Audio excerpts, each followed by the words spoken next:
All right, we're at 7:05, and I hate punishing those that are on time, so let's get rolling. I want to welcome all who have joined us tonight for this master plan workshop. Carving out on a nice warm summer evening at this time is not always easy, so we appreciate it. And I know many of you have participated in surveys or virtual meetings, so again, thank you, because your input is so important as we create the master plan for 2020 and beyond. So over the next 60, 70 minutes, the project team will present the findings so far with the outreach efforts. And you can see that's Winter Bob there with the beard with my picture there, apologize. With their key trends they've seen so far, and share the draft vision goals, and have a chance for you to provide questions through the Q&A format on Zoom. Again, I want to thank all of you for your time. I want to thank our professional team, Dr. Susan Blickstein, for your leadership, our planning board subcommittee, and a special thank you to Councilwoman Osprey Bailey, who has been liaison to planning board and has been on the master plan committee, and is truly our elected land use guru from Board of Adjustment to Planning Board. So without any further ado, let me hand it off to Osprey for a few comments, and then we'll get started. Thank you, Mayor Conley, and I really appreciate that you supported this initiative, because it's been on my list of things to do for a good number of years. Our last master plan was 1992. We have certainly undergone a lot of changes, especially now with COVID-19. It has actually affected how we look at our master plan for the future. And I really want to thank our professional team under Susan Blickstein. They've been great. They've been gathering data, and I appreciate all the inputs that the residents have given us to date. So let's go. Thanks. Okay. Thank you both. You know, as is often the case in Madison, when you ask smart and committed people to do the introduction, they basically say what you were going to say, which is really quite wonderful. I do want to give a call out to all the different groups that have representation on the steering committee, and it's quite broad. In addition, as has been mentioned, we've been doing a lot of other work to facilitate outreach, both using virtual tools, surveys and other outreach efforts, but also some stakeholder discussion groups as well. You'll also learn later this evening that we will have by the end of the week a new web page up as part of the master plan website, where you can provide more specific feedback on some of the things that you'll see this evening. So what I'd like to do now is turn it over to Liz Ward. Liz is a senior planner and project manager who works with me and has been really leading all the day-to-day coordination on this effort. And also Sienna Yang, who is behind the scenes and kind of our, I don't know, she's our wizard. When we can't figure things out, she figures things out. I also want to point out that Sienna is here this evening on her birthday. So thank you for that, Sienna. And we're just really excited to be here. We know that a Zoom this is not the ideal way we would want to conduct this meeting, but we're very grateful for the tool and the ability to use it in a way that we hope you will find both informative and useful and interesting. So thank you in advance. Go ahead, Liz. Okay. Well, thank you, Susan. Before we start, I just thought we'd go over a couple workshop logistics. So I just want to remind everyone that the workshop is being recorded and will be posted online on the master plan website. So you'll get an email after the workshop, so please share and forward with your friends and neighbors. All attendees are muted to eliminate background noise. And if you have any comments or questions during the presentation, please use the Q&A function at the bottom of your screen. Project team members are listening, and we will try to respond if it's a short question. For more of the substantive questions, we'll address them during the Q&A at the end. We are also having live polling during the presentation that we hope you participate in. And that brings us to our first poll question, number 1.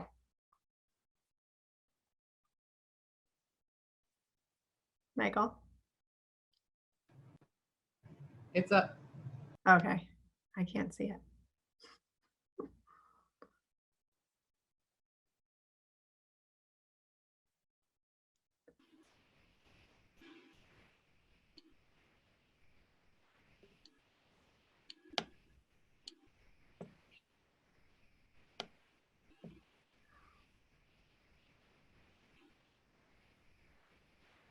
Okay, well, email works. So that's wonderful. Almost 75% of you got the email. So thank you. Okay. So this is the agenda for the evening.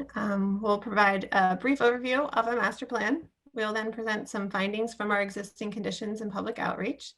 Then we'll present our draft community visioning elements, which includes the vision statement, goals, and objectives.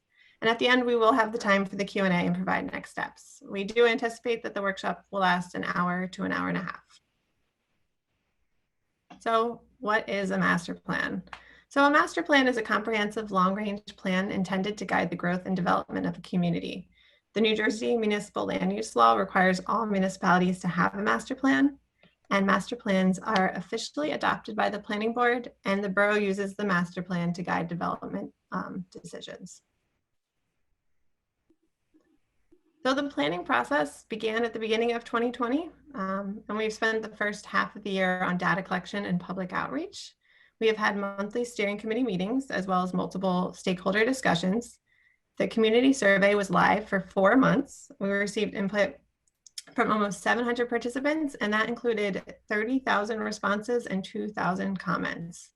A virtual open house was held in May, and about 150 people participated, and we received another 2,000 responses.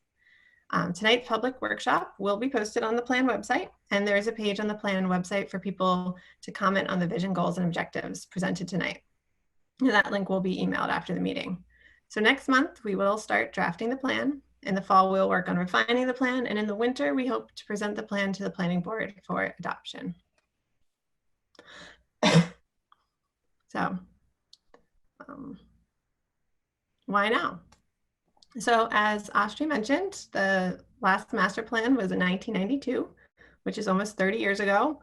And for a little context, about 40% of Madison residents weren't born yet in 1992. So there have been 4 re-examinations or reassessments of the master plan since then, but they tend to focus on just a few key issues. And really in 1992, it was possible to have a predominantly local view. Outside forces impacted local land use policy and decision-making, but we have seen an acceleration of global, state, and regional forces affecting development patterns, how development is financed, and how people live and work. So some of those trends shaping our communities. First of all, e-commerce, online shopping is changing the nature of retail. Public health, community design impacts water quality, air quality, obesity, and physical activity, and we don't know what the lasting impacts of the pandemic will be. Resiliency and sustainability, extreme weather, including more severe and frequent storm events and high heat days, will impact lives and property and disrupt travel. Placemaking, there is a growing movement to create public spaces that promote people's health, happiness, and well-being, as well as all the smart city innovations, the rollout of 5G network, solar energy, electric vehicles, automated vehicles, growing demand for rideshare services, and the rise of electric micromobility, such as e-scooters and e-bikes. And then there's smart growth, which concentrates growth in compact, walkable urban centers to avoid sprawl and worsening environmental conditions. So this master plan effort, as we said, will produce new vision, goals, and objectives. It also includes 3 elements: the land use element, community mobility, and historic preservation. There are other elements that could be included in a master plan. The borough did recently adopt a new open space and recreation plan in early 2020, and that is, considered part of the current master plan, even though it's not part of this effort. The borough is also working on a housing element and fair share plan, which is a separate process. Other optional elements that the borough could pursue include a sustainability element, community facilities plan, or an economic plan. Master plans are also required to mention the relationship to surrounding municipal, county, and state plans. So the land use element addresses community form and land development of the borough. It identifies concerns and opportunities and recommends modifications to the land use plan. It also is required to address at a policy level the topic areas of smart growth, storm resiliency, environmental sustainability, and electric vehicle charging infrastructure. The community mobility element provides a multimodal review of the borough's transportation network. This element incorporates a complete streets approach, which means designing for all ages and abilities, and addresses the needs of pedestrians, bicyclists, transit users, and motorists, as well as more specific issues such as parking and active transportation connections between residential areas and the downtown. The historic preservation element describes context, reviews policies, identifies trends, and recommends actions for education, encouragement, and enforcement. So now I'm going to walk us through some of the key findings from the existing conditions and public outreach. So mirroring national trends, the median age of Madison residents has increased. The borough has become more diverse, as you can see in the charts at the bottom of the slide. White residents still make up the majority of Madison, but the percentage of people identifying as white has decreased. Over the same time, the Hispanic population has doubled from 6 to 12%. And in addition, the foreign-born population makes up 14% of the total population of Madison, with the most people coming from Colombia, then China, and then Honduras. Madison also has well-educated residents and higher household incomes. 2/3 of the adult population have a bachelor's or a graduate professional degree, and almost half of households make $150,000 or more per year. So the housing stock in Madison is quite old. Take a sip. Okay. Apologize. Over 60% of housing units were constructed before 1950 or before 1960, and almost 30% before 1940. Just less than 10% of the total housing units have been built since 2000. Almost 30% of the housing units are for rent, and the borough is attracting new residents. More than 1/3 of residents moved to Madison since 2010, and 2/3 have moved since 2000. As you can see on the graph, there is a mismatch between the number of small households and the supply of smaller housing units. Half of households in the borough are single or two-person. That's the red bar on the left. But there's a limited supply of studio 1 and 2 bedroom units. And as you can see, there's a larger supply of the 4 and 5 bedroom units. That's the blue bar all the way to the right. And it is important to note that 1/4 of the households are single person, and almost half of the single person households are 65 years or older, which means that there are a lot of elderly residents living alone. So this is an existing land use map. As you can see, the community is fully developed. So the emphasis is on infill development and revitalization as opportunities arise. Vacant land is very limited in the borough. Less than 1% of land is classified as vacant. So almost all of these properties are smaller in size and scattered through the borough. So the focus is really on knitting the areas of the community together in a thoughtful way that works for people living, working, visiting, and shopping in the community. So we did ask people to select their top 3 land use priorities. Almost 2/3, a tickle, man. Almost 2/3 of people said a thriving downtown, and over half selected environmental quality, and about 40% ranked diversity and affordability of housing as being land use priorities.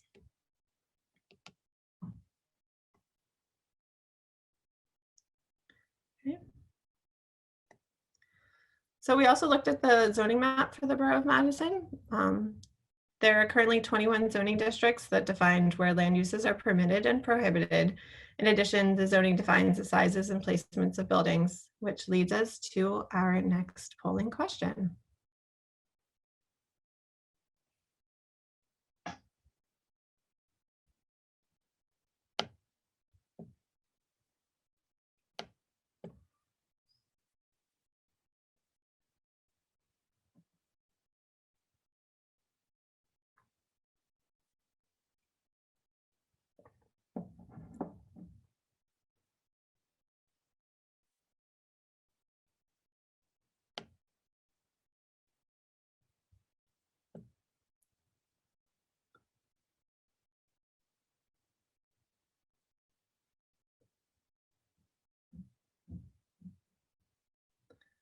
Okay, we're kind of split between knowing what zoning district you live in. So that's interesting.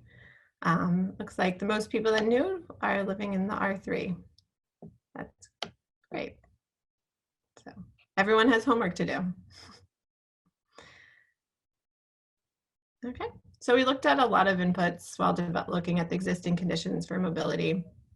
As with most communities in New Jersey, most roadway miles are under local municipal control, with a couple county, and the state road is Route 124. We also looked at commute patterns and job inflow and outflow. Similar to the state, about 75% of people drive to work and about 10% take public transit. Madison does have a higher percentage of people that walk to work and also work from home. We know that this data predates COVID, so we know that there's a lot of disruption to work patterns, which leads us to our next poll.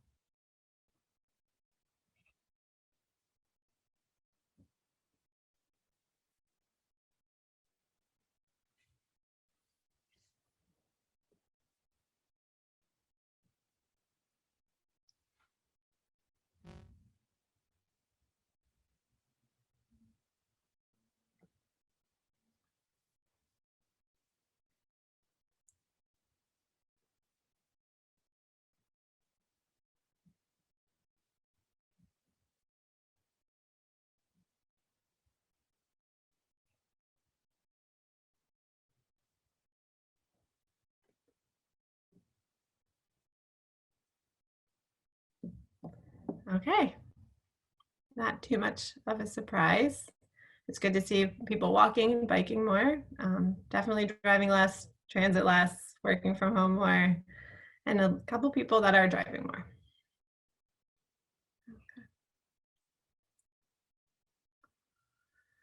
We also looked at crash data from the state for the 5-year period between 2014 and 2018.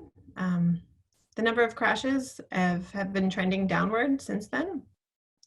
The graph on the left shows that pedestrians and bicyclists are more vulnerable in a crash. Of the 51 pedestrian and bicyclist involved crashes over that time period, 90% resulted in injury or possible injury, and both fatal crashes were pedestrians.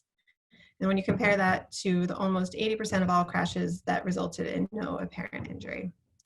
Then almost half of all the crashes involving pedestrians and bicyclists occurred in the downtown, including the 2 fatalities, which is that map to the right.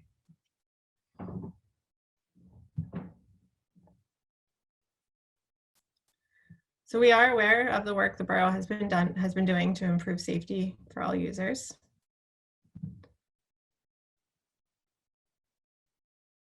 And we did ask people what they thought would most improve safety and comfort while bicycling. Almost 70% of people said filling in missing gaps in the sidewalk network. Another 60% said extending the bikeway and trail network. And about half said modifying walk signals so people get a head start crossing streets before cars get the green light.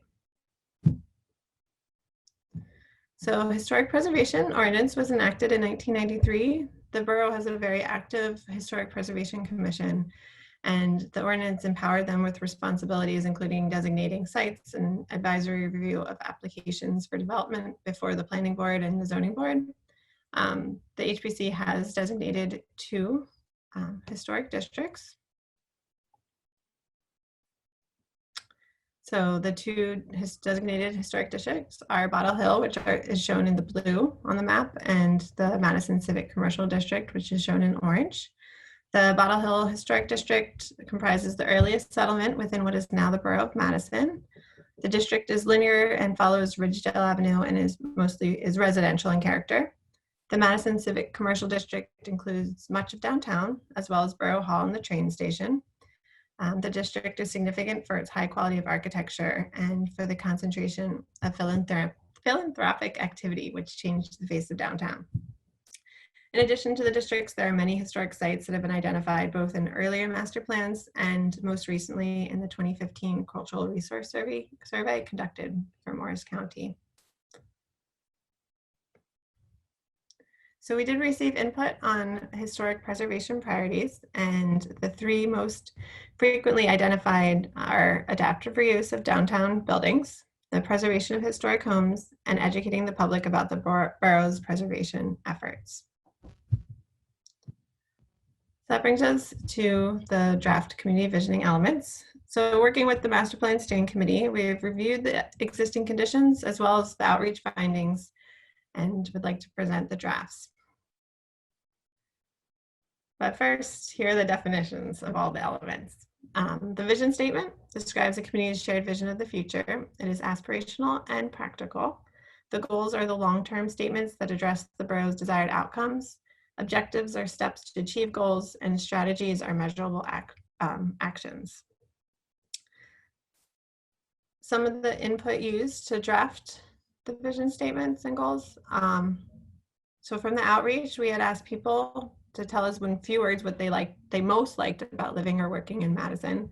And I love that the first one is a sense of community, because that encompasses a lot of things and is difficult to replicate.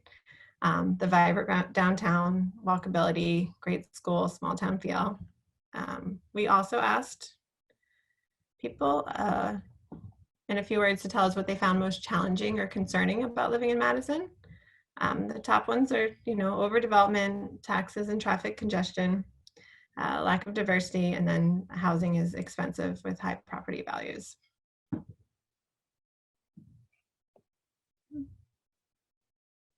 Related, and there's some overlap, we also asked what are the main reasons that attracted you to live or work in Madison, and that walkable downtown was number one, followed by access to transit, proximity to New York, quality of the school system, and you see that sense of community again. All right, so we distilled all those open-ended feedback into what people want to maintain and the most frequently noted desired future states. And then we worked with the steering committee to draft a vision statement. It is an iterative process, and the current one is still going through some wordsmithing. It is not set in stone.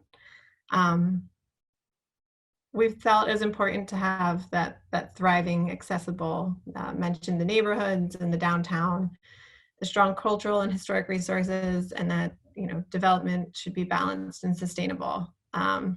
I'll give you a moment to read it, but you will have an opportunity to provide feedback on the plan website that we'll share afterwards. So just give you a moment.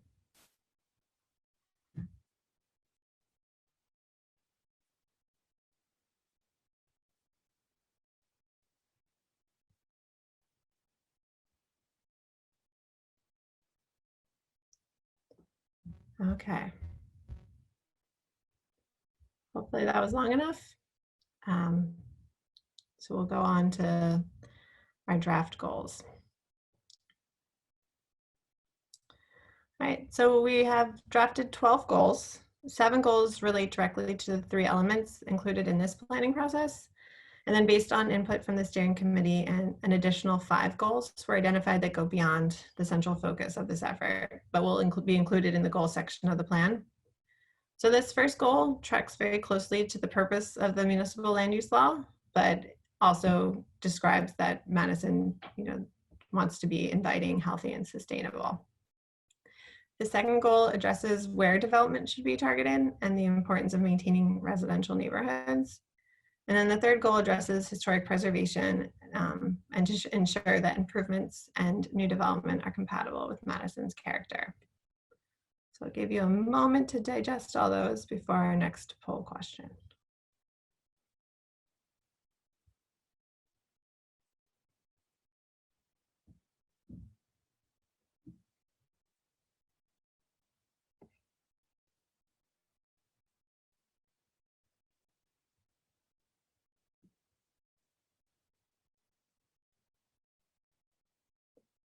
Okay, hopefully that was enough time. Like we said, this is all on the plan website, so you'll be able to review them at your own pace. So.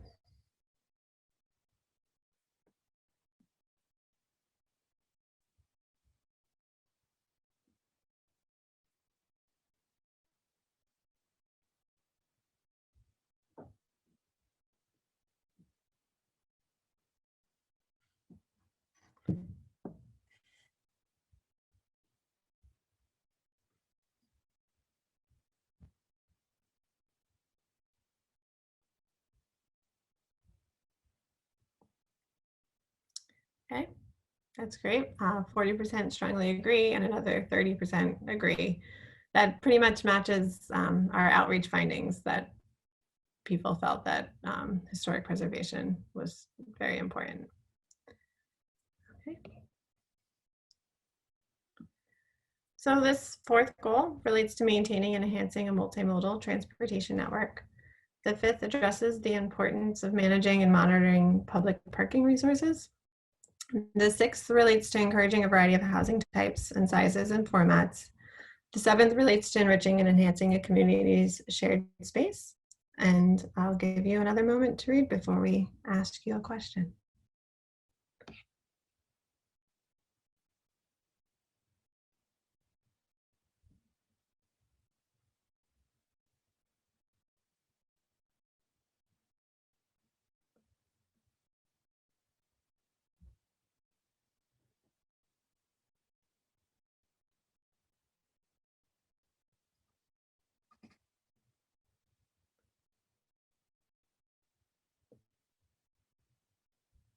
Okay, I think we're probably ready for our next poll.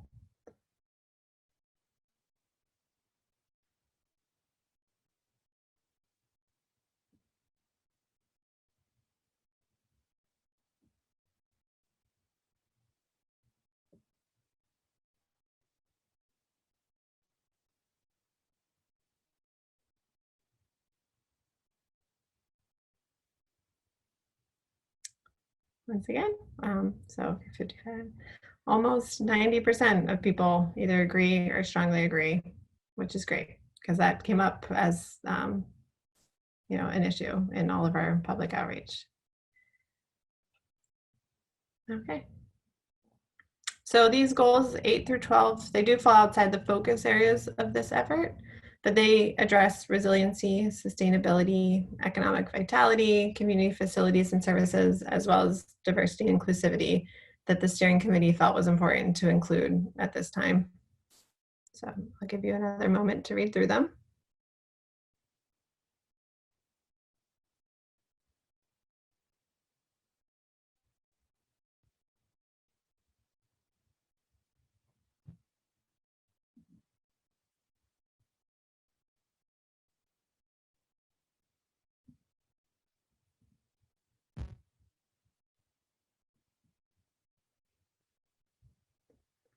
Okay.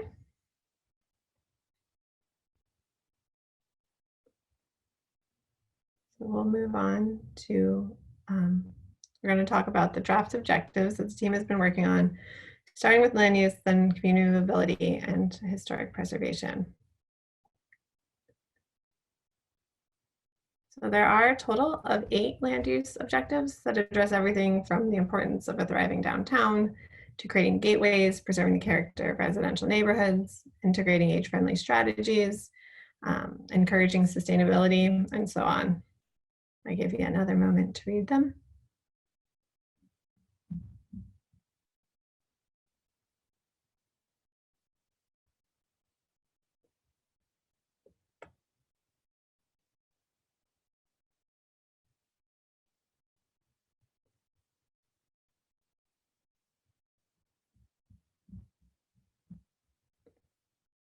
Okay, and our next poll question, it's a 2-part.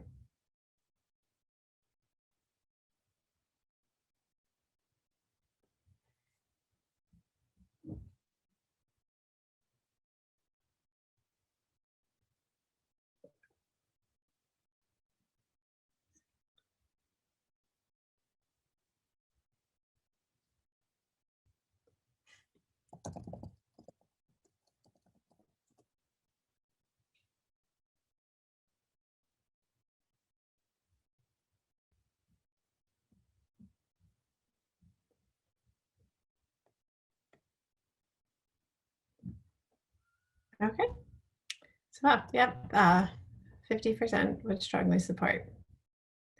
I guess the second part, the second poll question did not come through, but we were going to ask about incentivizing the use of sustainable design practices through greater design flexibility.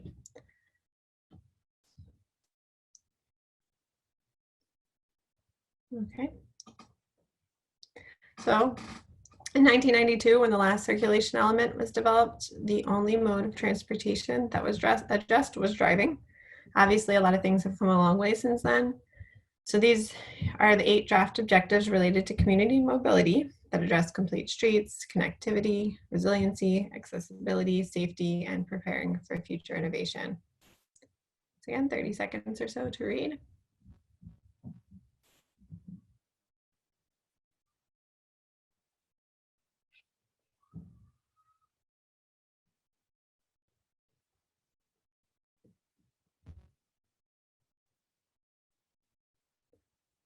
Okay.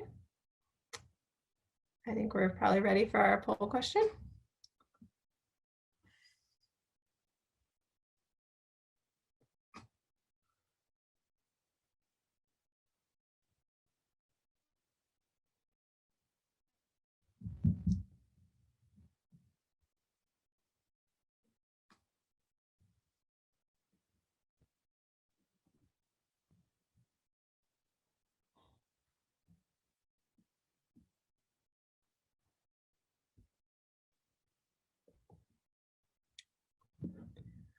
Yeah, that makes sense. Almost a third of people are unsure. Yeah, we don't know how commute patterns are going to last. Yeah, so, okay.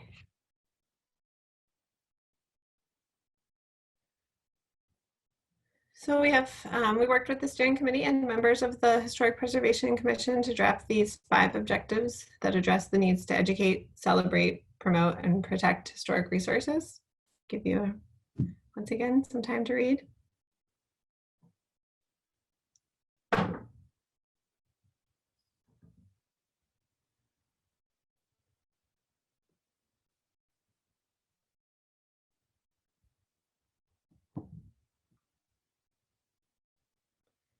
Okay, and this was a 2-parter too, so let's see if the 2 questions work this time.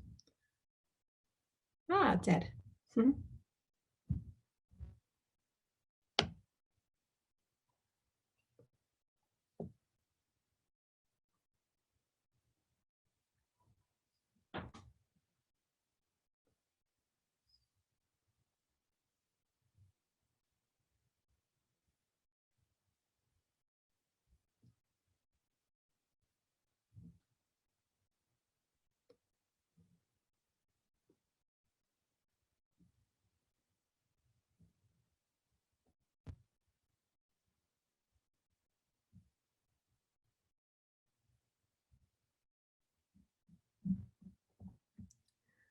Okay, that's also great.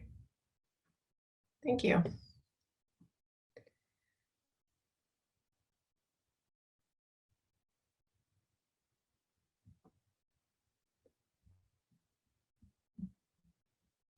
Okay. So we're not going to present the strategies for all 21 draft objectives. I think that would probably put us all to sleep. So we just chose one objective with strategies from each element to just give you a taste of what they might look like.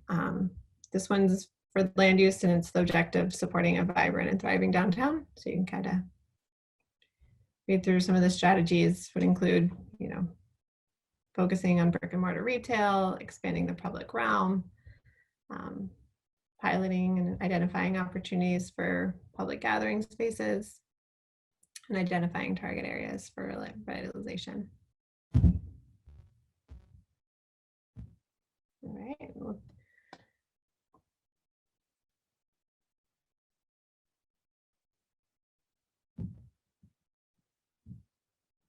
Okay, so the example strategies for mobility, we pulled the objective to prepare for increased extreme weather events and hotter days. Some of the strategies that might address that are identifying a network of neighborhood greenways, restoring the street tree canopy, exploring the use of green storm water infrastructure as well.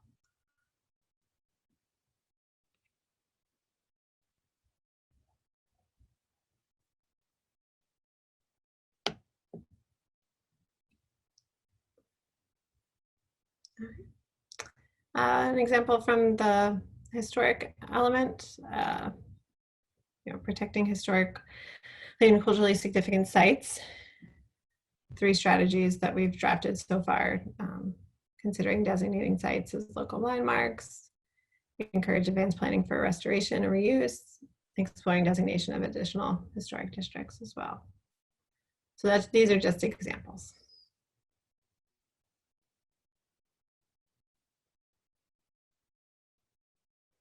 So that was pretty quick, but we are still going to take a couple-minute break so we can look at any questions posted. We'll do our best to answer as many as we can, but if we don't get to them, we will include them in the Q&A in a document that will be available on the master plan website. And just a reminder, you will receive an email after the workshop with a link to the presentation and a new page on the website where you can give us greater feedback on the draft vision, goals, and objectives. It will be available by the end of the week, if not sooner. So my clock says 7:41. I think we'll come back at 7:45.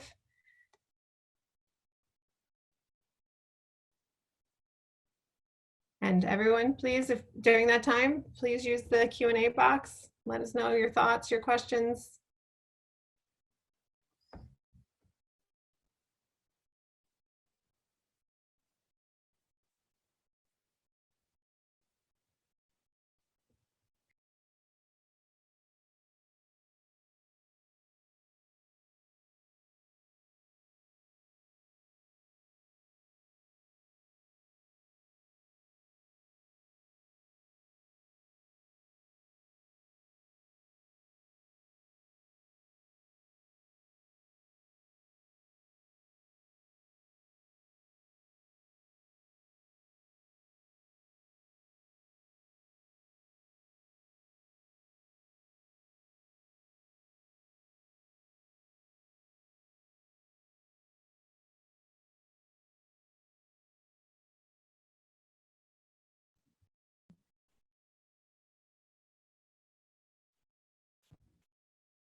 And to remind everyone, you can see the Q&A box. If you click on it, it has the open, answered, and answered.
Okay, well, my clock says 7:45, so, and I see the Q&As coming in.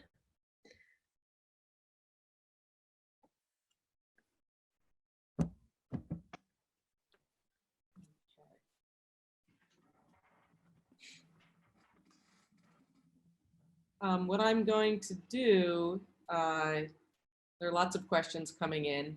I'm going to do my best to take them one at a time and to answer them. Keep in mind that, as Liz said, we'll have a more thorough Q&A posted on the website. How can we achieve more options in housing within Madison when most everything residential is zoned single family? This is a great question. We have been looking at mixed use districts within the borough, which includes some nodes east of the downtown along Main Street, as well as in the gateway districts, which are actually the first block of Main Street abutting Chatham Borough on the eastern end. The gateway district was established around a decade ago and does permit multifamily development, but it has some restrictions. Those things are being evaluated and discussed, along with continued discussions with the Master Plan Committee and other stakeholders about mixed use development in the downtown.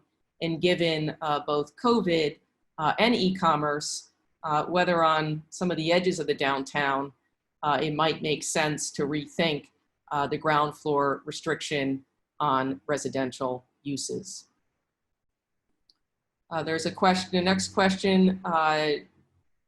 Yes, there is an African-American group in the demographics, and we do have a more detailed table and analysis that will be part of the master plan.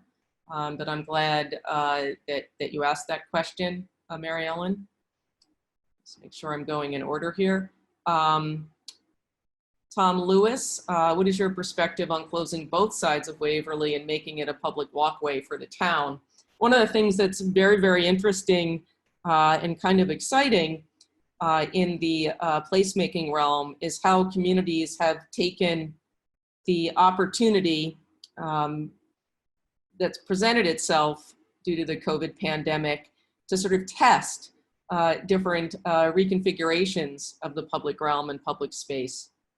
One of the things that has been discussed within the committee, and I know to some extent beyond that, is the possibility of short-term or long-term reconfigurations of Waverly, whether that's one side of Waverly Place, which is the thing that the concept that we've been evaluating and discussing with the committee. And we have both a short-term idea about how that might happen, and then sort of longer term is certainly dependent on the availability of capital funding. But this is something that the committee has been discussing and has also come up in the some of the stakeholder groups that we have held. Yes, the plan will look at Route 124 outside of the downtown. In the community mobility section of the plan, we are developing some street topologies or conceptual approaches to how to enhance the multimodal capabilities and also to address some of the crash hotspots. To the extent that those hotspots are outside of the downtown, they would be addressed. And certainly you will see some discussion about Route 124 overall, since it is a state road and has not been reconfigured or upgraded in terms of signalization or pedestrian facilities for quite some time. Do you have a draft plan for speeding on Morris Place? The plan, when it comes to traffic calming, the borough does have a traffic calming policy, as well as a complete streets guide document from about 2013. We would have to look at those more closely with respect to Morris Place. The focus of this plan is on connectivity and multimodal mobility, where we see high incidences of crashes. we are taking a little bit of a closer look. And so I don't yet know if we will have any concepts for Morris Place that may actually fall a little bit outside the scope of what we are doing, but we will take a look at it since you raised it, so thank you for that. Upgrade the electrical distribution network to reduce the possibility of power outages in extreme weather. That sounds like a comment, an idea. We will certainly keep that in mind, but I want to point out that one of the elements of the master plan that we're not focused on presently, but that may warrant some future attention is the utility element of the master plan. And this suggestion would fall more squarely within that element if the borough chose to do a detailed update of that in the future. What would practical implications be? Sorry, I'm reading these out loud, almost for myself, so I hope you can bear with me. For property owners whose homes or neighborhoods are newly designated as historic. I think that the answer is that will depend on how any future ordinance is crafted. Certainly, I would envision the Historic Preservation Commission doing outreach and education within those districts, perhaps prepare specific design guidelines that HPC might use to evaluate proposed improvements. And it's also possible that applications that do not trigger planning board or zoning board approval otherwise might still require a review process with the Historic Preservation Commission. No goal to reduce energy consumption. Program for solar panels, okay. All right, so again, there's a lot here related to energy distribution and generation, both in terms of reducing consumption and solar and relocating electrical wires underground. I will say that as applications have come before the planning board, particularly something more extensive than 1 or 2 single family homes, we have gotten some utility distribution systems relocated underground. That happened on Kings Road. But this is something that we will consider, particularly the part about solar. The borough did recently adopt a solar ordinance, and we will include a statement about sustainability and resiliency. So there may be a connection there. Will the slides be on the website? Yes. Will the draft objectives and strategies be on the website? Yes. There are, on this call, it looks like we had a little bit over 50 participants at one point. We may have lost a few, but I'm glad you asked that so that we have it noted. What kind of extreme weather events are we thinking that we need to plan for? I can say that discussions so far have focused on extreme rain events, extreme heat, and what can be done with infrastructure and the built environment to help residents better respond to those events. I think that more detail would probably be appropriate, or you would see more detail in a sustainability element, which is not necessarily the focus of this plan, though we are required and will include a statement on sustainability and policy direction in the land use element. And Jean raises a good point. One of the things we're required to do is actually evaluate that. how the master plan meshes with the surrounding towns and county. We are currently working on that evaluation. So there is more to come there. As local natural ecology. Okay. There is an open space plan that the borough has worked on and adopted earlier this year. It does include some elements related to the things that Tom is raising here. There is also a natural resources inventory, as well as a tree canopy analysis. So there are different pieces that we hope to at least bring together, in particular where they impact the focus of the plan that we're working on, which is land use, all the things that you noted, Tom. So that is not as central a focus of this plan, but we will be incorporating those other documents by reference or appending them to the plan. They are still part of the borough's master plan. And we are looking at them.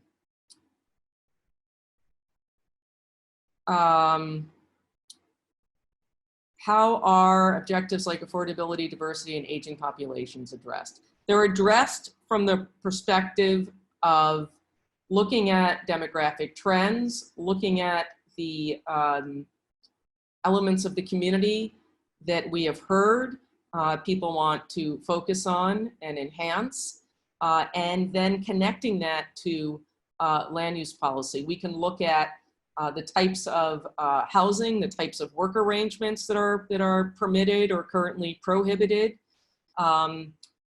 Barrier-free design is something that is also folded in often via affordable housing regulations.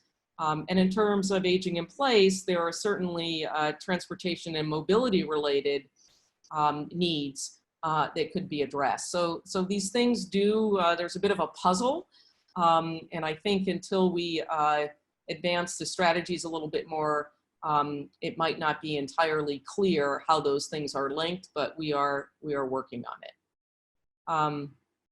We are also working on looking at some of the top high crash locations.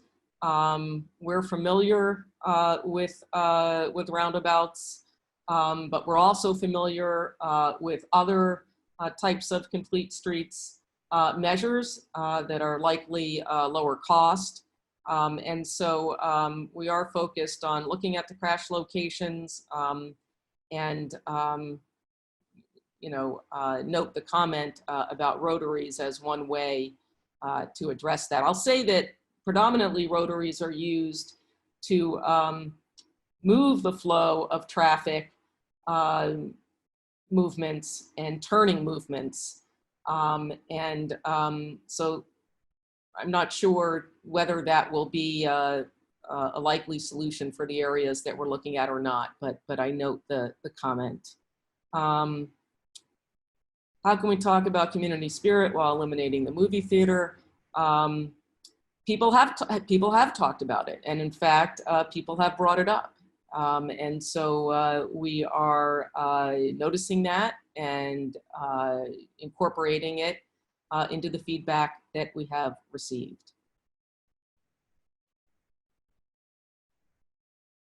Okay, there's a very detailed question about affordable housing. The housing element and fair share plan is a separate part of the master plan.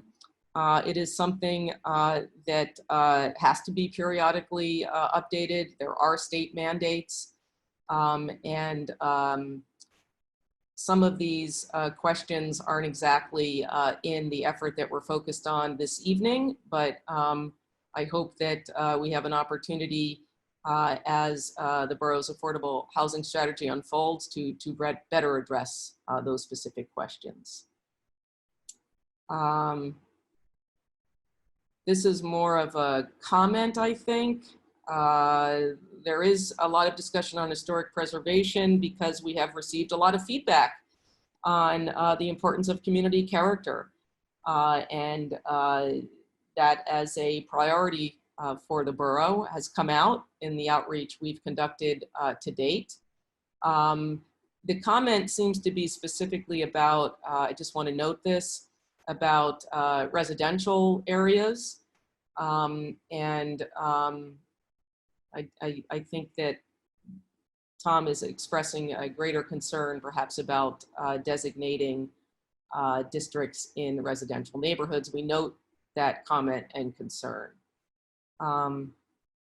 There's a comment about merchants on Waverly adversely impacting foot traffic. I think that's a long discussion.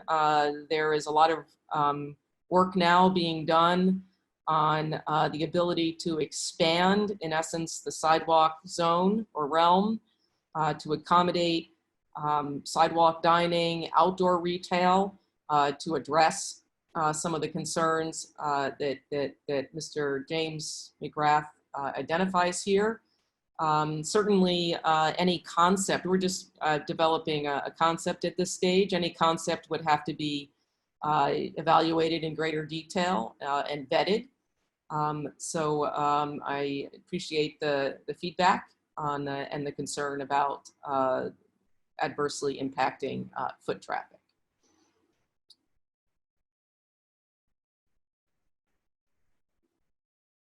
Lisa has identified a question about bicycle and pedestrian connectivity to the traction line and the Lewanika trails. We will be thinking about that and taking a look at connectivity. Thank you for that comment.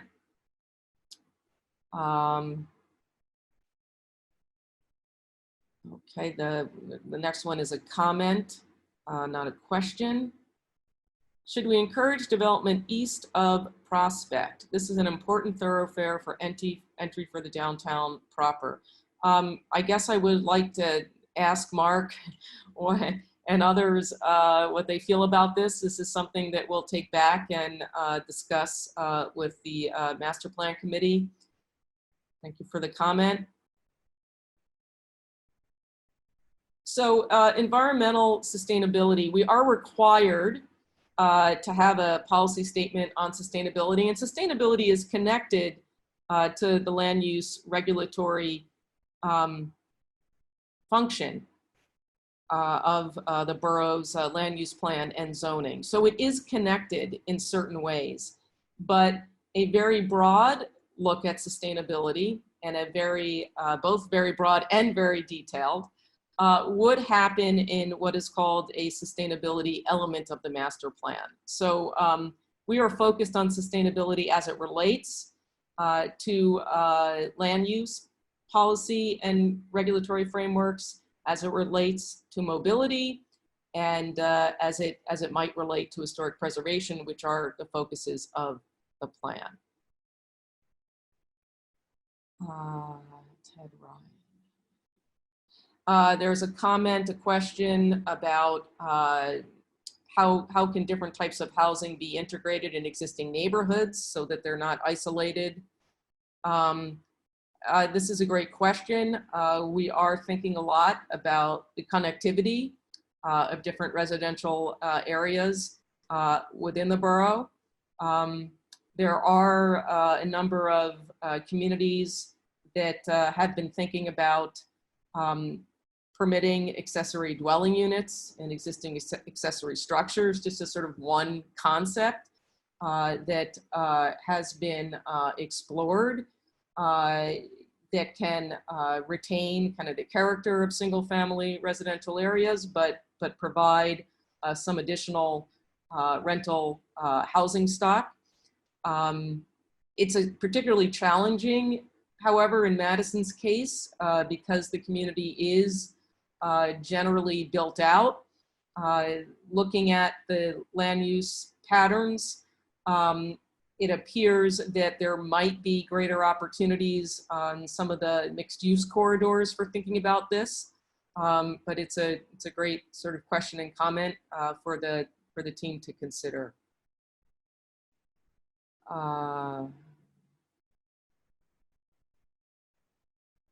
Yeah, the sustainability element and a climate action plan are really the two tools that are used locally to address many of the things that Peter has raised and that Trina is also pointing out here with respect to climate change, energy consumption. We are, though, however, thinking about complete streets and mobility. So we there is a connection in terms of vehicles miles traveled to incorporating complete streets into this planning effort. It's a land, Bridget's asking, is this fundamentally, it's a land use plan, community mobility plan, and a historic preservation element. So it is the three. There's a very specific comment from Joe Santoro.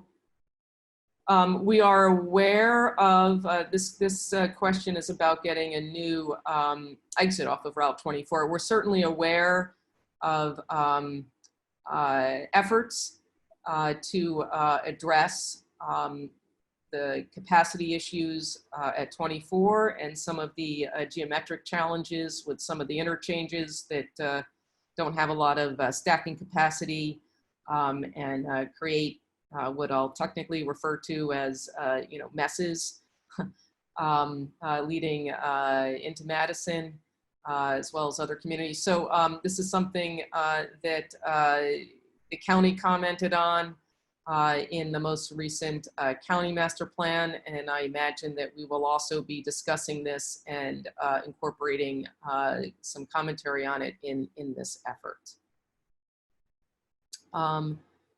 Has there been any discussion about encouraging residential over top of the downtown parking lots? I'm sure we will be having some discussions about that. It's a great point raised by Mark. And the committee has discussed it to some extent, but we are getting a little bit more into the nitty-gritty. And so I imagine we will have some additional discussion and feedback about that. There are all kinds of things that aren't addressed in state building codes, tree canopy preservation, tree planting efforts on municipally owned properties. There's a lot of information on the urban heat island effect in Madison because it's a built out community. Certainly has a little bit higher reflectivity. In other words, you may feel the impacts of extreme heat just a little bit more than areas of the county and region that have greater tree canopy, less pavement, and that have less development. So there are certainly issues that the committee has been discussing that go beyond the state building code. Parking. I've lived here for 25 years, always been perplexed by statements that there's not enough parking. This is a very good question. We don't necessarily, I'm not sure is the answer. It depends on how much demographic questions people completed. So we're not necessarily able to triangulate all the responses because a number of the demographic questions, at least some of them were optional. But we can sort of take a look at this a little bit more closely and see if there is any connection between age and concerns about parking. That's as long as I want to talk at once. I see that I was boring enough that we may have lost a few more people. I apologize for that, just a handful. What I would like to do is, if we can advance the slide here. A number of people asked what will be available, the presentation, the recording. We will have a Q&A summary that will be posted as well. But what we really would like you to do is to take a look at the draft vision, goals, and objectives.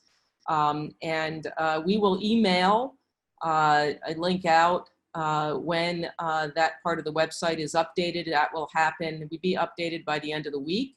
And we will let you know if you want to be alerted to that, and definitely check your email and look for a link.